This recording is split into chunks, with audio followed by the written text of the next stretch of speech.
Hello and welcome to the first video we are doing for our YouTube channel. More sort of just basic editing and just some information about what we're doing to each car over the next few weeks. We've got some different jobs, nice bits and pieces in as well. So first up we have Mark II MX5. This is having a full prep underneath, rust encapsulator, dry ice clean, rust encapsulator, and then finished with our flagship coating IGL Aegis, which we're probably going to tint with a sort of more translucent tint, which will be black. So I'll flip the camera around, show you what we're working with, and yeah, take a look. So, car's up now for the ramp. It's had a sort of light clean underneath just to get sort of dirt and grime off. There's no, just general mud and dirt and stuff. There's no point using dry ice to do that. It's a bit of a waste of material. So it's had a clean off underneath with some citrus cleaner and then just a jet of water, basically. So that's been done. What I'll do now is I'll walk around under the car and just show you what we're going to do, an overview. So just doing a walk through. It is rusty in places. There's flaking rust in a few places, but actually for an MX5 it is a perfect opportunity to sort of save it and do some preventative measures in sort of stopping corrosion. Subframes need a little bit of work, so we're going to try and get as much into them as we can. They do look darker at the minute. That's purely because they're wet, but by tomorrow and by the time we've done the dry ice, it'll all be dried off and perfect, ready for coating. So sills are starting to sort of crack up and corrode, but obviously what we're doing is cleaning all of that off. All this sort of rusty sort of flaky stuff will all be removed with a mixture of dry ice and sort of wire wheels and bits and pieces like that. And yeah, and then we're going from there. There is a few holes, but we're going to try and stop that and do some preventative stuff to elongate its life. So yeah, it's not too bad. Good for an MX5 from what I've seen. They can be pretty damn awful.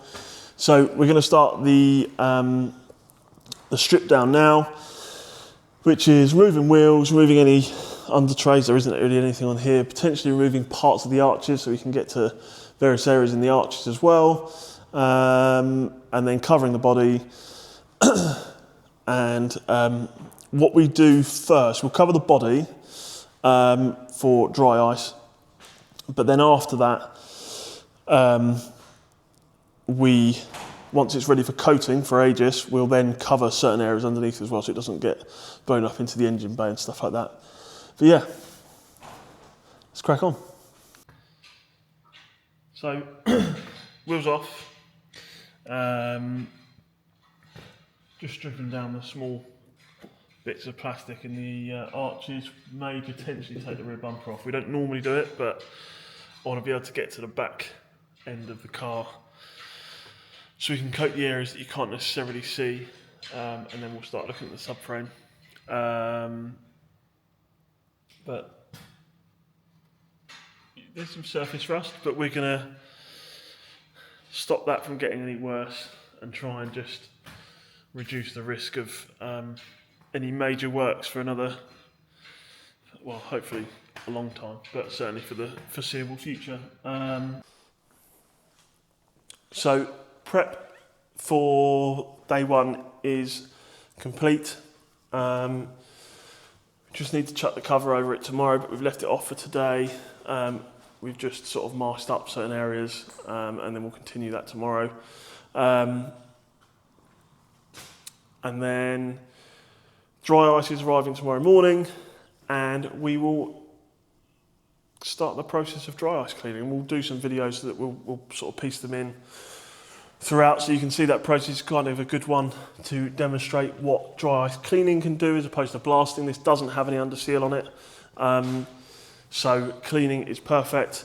And then once it's cleaned with dry ice, we can then sort of start a little bit of prep with wire wheels and brushes and stuff to get some of the more surface rust off there.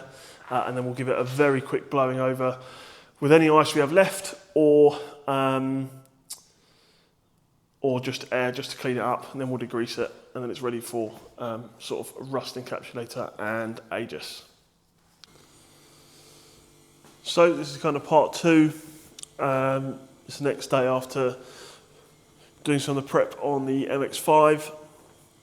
So we're just waiting on our ice delivery. Annoyingly, whilst they say pre-12, obviously never is, which is frustrating. But we managed to get the rest of the car all prepped. Arches are all fully removed, and the car is now covered up, ready to go as soon as the ice is here.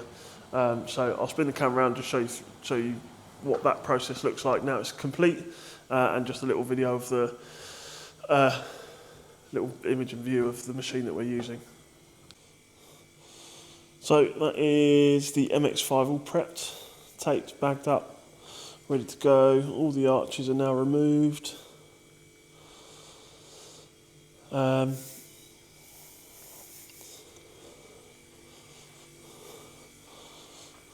machine's all ready and set up, ready to go. Just literally waiting on the ice now. I'll have a quick talk through of our machine and our setup. So we use a dry ice energy machine, which is linked to this big boy. That has a dryer on it. Not my technical, not my speciality, let's say, but does what it needs to do, and it's more than powerful enough to power what we're doing here.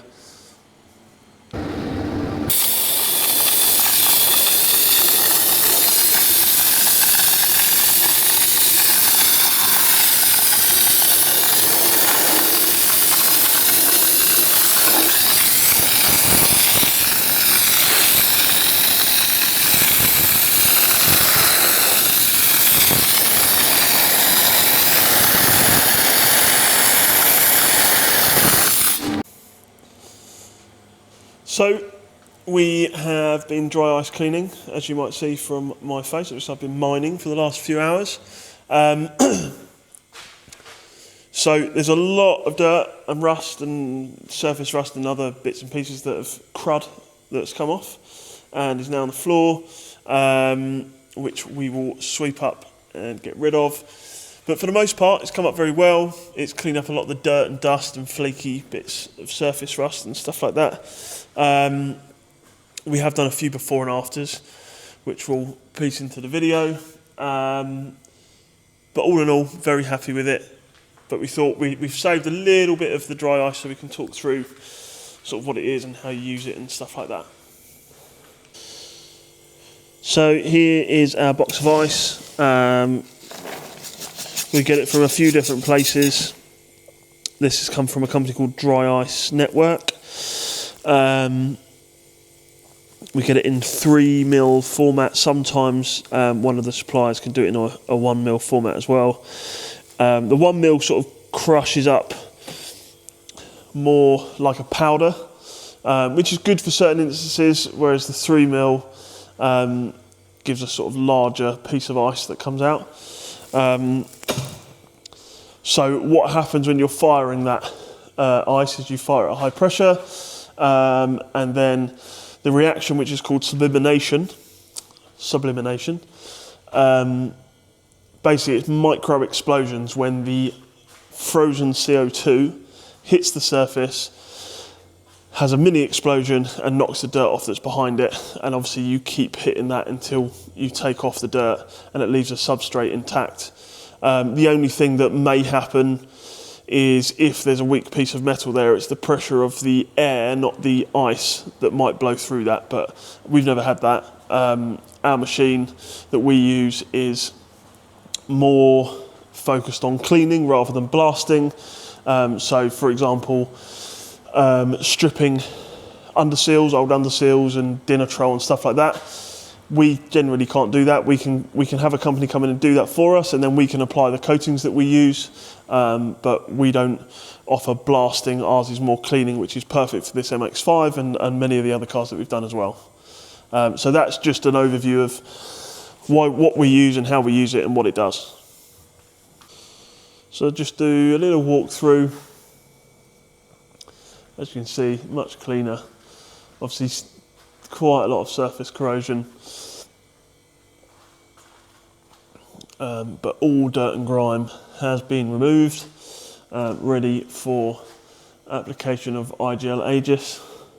There's a few more bits that we're going to hit with the last bits of ice that we've got, but for the most part very pleased with the results, and perfect surface ready for a rust inhibitor to go on. And then once that's cured and dried, we will hit it with IGL Aegis. So why do we use IGL Aegis? It's a very unique product. It is the only type of its product in the world, award-winning at SEMA.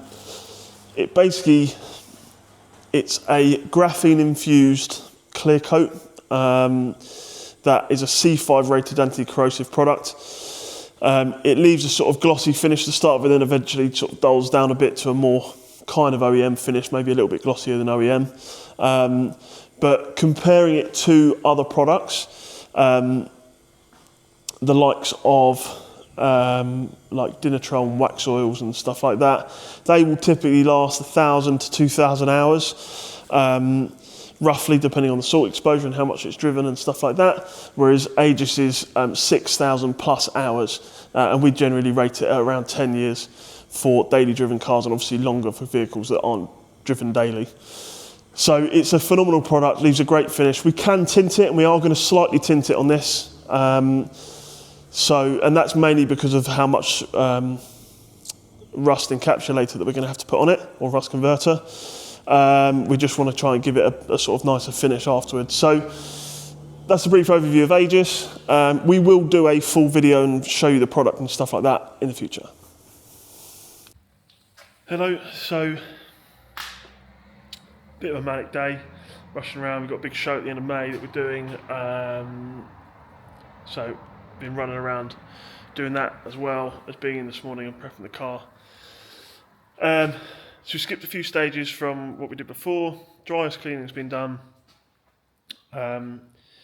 It's now, all the rust has now been prepared with wire wheels and all that jazz. We will, in other videos, when we have a bit more, when the pressure's not on, let's say, we'll do some more videos and stuff of us doing that work. So that's all been done. It's been degreased, and we have put our rust converter on, which we're going to leave overnight and then clean off, ready for Aegis to go down tomorrow. The original intention with this was to tint Aegis in a black. When I say tint, it's not going to be fully black anyway, it would sort of be transparent black, if that makes sense. But what we're going to do is we're going to apply it as we always have done. It already is dark because of the graphene that's built into it. So it should look lovely when it's finished anyway. But we're waiting to hear back from IGL HQ as to what we do when we mix it to not affect the durability and resistance and stuff of Aegis. So it's all prepped. Tomorrow morning when we come in, we still got some final prep to do, masking up and that sort of thing, and then we'll be applying Aegis, and I will try and get some video of us doing that tomorrow. So check in then, thank you. Hello, so we are on Aegis application day. All prepped, pretty much, and now it is time to get the coating down. So rust converter's been working, we've washed off a couple of areas, just letting that dry. And then we're going to get Aegis mixed up and the first coat on there. So we lay a sort of thin base coat on everything, partly by gun, partly by brush, and then we'll leave it 2 or 3 hours just to let that sort of go off, ready for the sort of thick final stage that we apply quite a lot more to it on the second stage. So yeah, I'll just do a quick run round of the prep. We'll do some, like I said, we're going to do some by gun. Some cars will do all by gun, but sometimes they're a bit fiddly to get to, and you don't want to get it everywhere and stuff like that. So we're going to do the kind of the main easy access parts of the shell by gun, and then the rest I'll do by hand. It's a bit more delicate, a bit more direct. And there's nothing blowing up anywhere or anything like that. So yeah, let me flip around and have a walk around. So all prepped, ready to go. We've got a bit of taping up still to do on rubber bushes and stuff like that. But it's all looking good, all ready for coating. So we'll coat things like suspension arms, and while we're doing it we'll try and sort of coat some of this as well. But the main thing is the subframes and shell, that we do what we can around it as well. Obviously most of this is all replacement parts anyway, so it may be in time that it all needs replacing. So whilst we will coat some of it, the main thing is to get subframes and other bits and pieces done. So yeah, we'll crack on and get the next bits done. So we have now got the first layer down of Aegis. That's been down for a couple of hours now, and it's now ready for possibly one, maybe another 2 coats of thicker Aegis, and then build it up to the relevant thickness for the protection and durability that we say. So I'll flip it around and just show you that.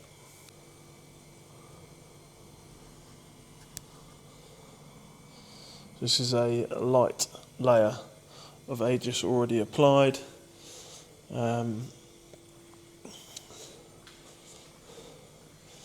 Which just gives us a nice tacky finish to lay down the thicker layer. So we'll do that now and catch up soon. So before we get on to applying the next lot of Aegis onto the MX5, I thought I'd just show you how dark Aegis is. Obviously it is translucent, but it is a very dark colour because of the graphene built in. But take a look.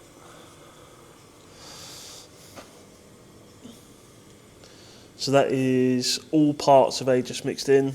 So you've got Aegis on its own, hardener, then there's some slight thinners because I'm putting through the gun, and something called catalyst, which just speeds up the process of curing, which is incredibly helpful and a lifesaver when you come to certain jobs. So we always use that now, and they are going to be creating a black and a red colour that we can mix into it as well, should we need to.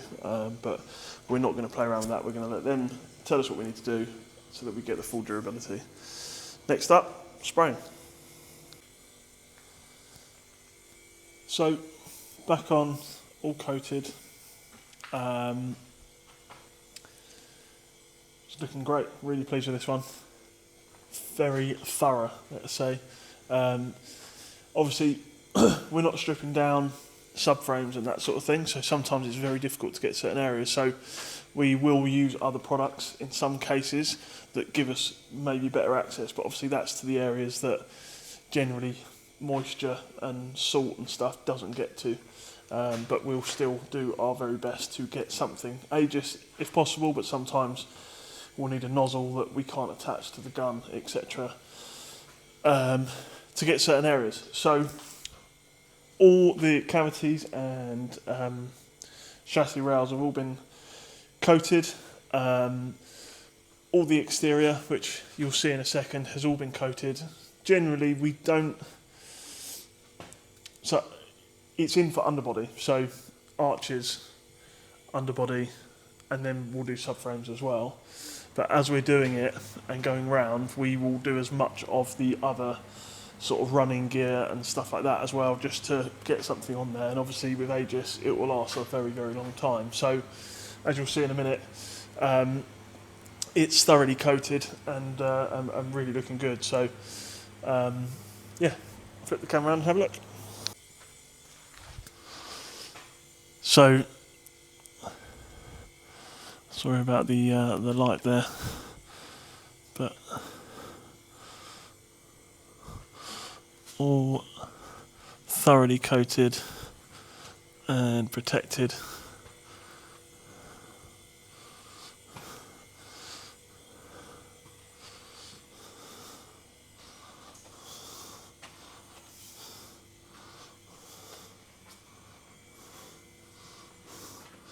So obviously tomorrow, once it's had a night to sort of cure off, this will all be a lot harder. So with regards to curing for Aegis, we use, as I maybe have mentioned earlier, an additional product in there called Catalyst. And essentially what that does is speeds up the curing. So luckily this one's not been collected for a couple of days, but we'll still put it in the product, in the mix. But by tomorrow morning, this should all have been fully hardened off. To fully cure and get full resistance, it can take 4 to 6 weeks, but overnight, or at least 2 days, it's more than cured to be outside and offering protection. So, yeah, job's done. Now to start rebuilding it. We're on a late one tonight to get as much of this done and back together as possible. Back in tomorrow morning, which is Good Friday. Get everything else bit up so that the customer can collect it on Saturday. So we'll catch up once it's all finished and cured off tomorrow. Cheers. Welcome back. So on the final rebuild day, managed to get the bumper back on, a few of the mud guards, but it's all looking great. Still ever so slightly tacky, but not really. So another night tucked away, it'll be perfect for going out tomorrow. So I'll flip the camera around and just do a little walk around. So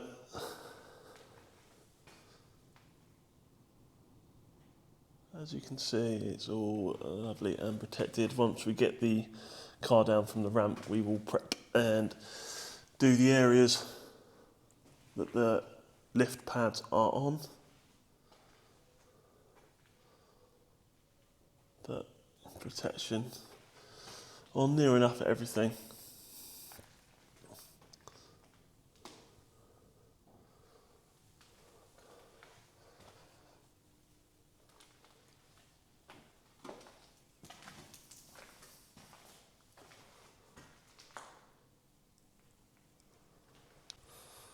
So there you go.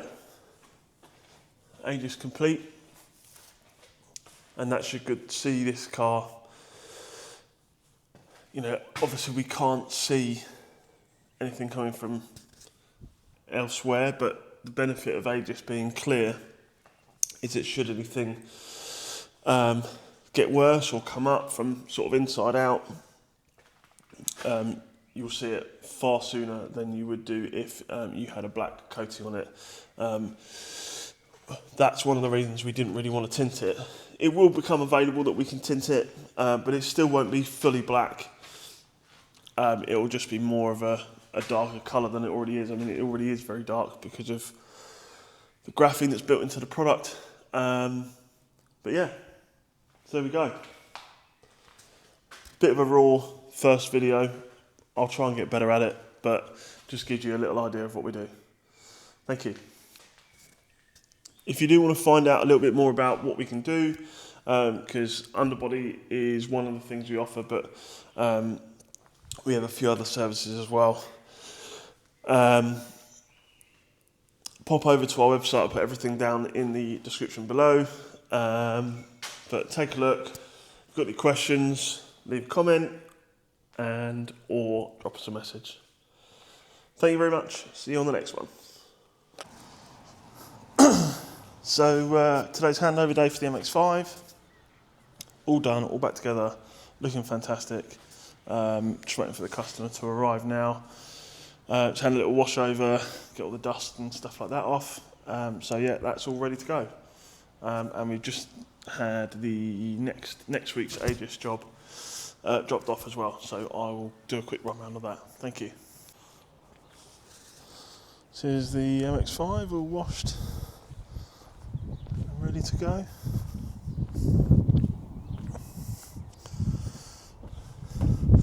And then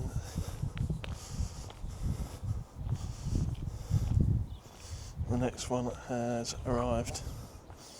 This is having a bit more, so this is having exterior detail, exterior coating, trim coating, wheels off, wheels coated, underbody with a sort of light dry ice clean of the main areas, and then Aegis as well. So we'll keep you up to date with that.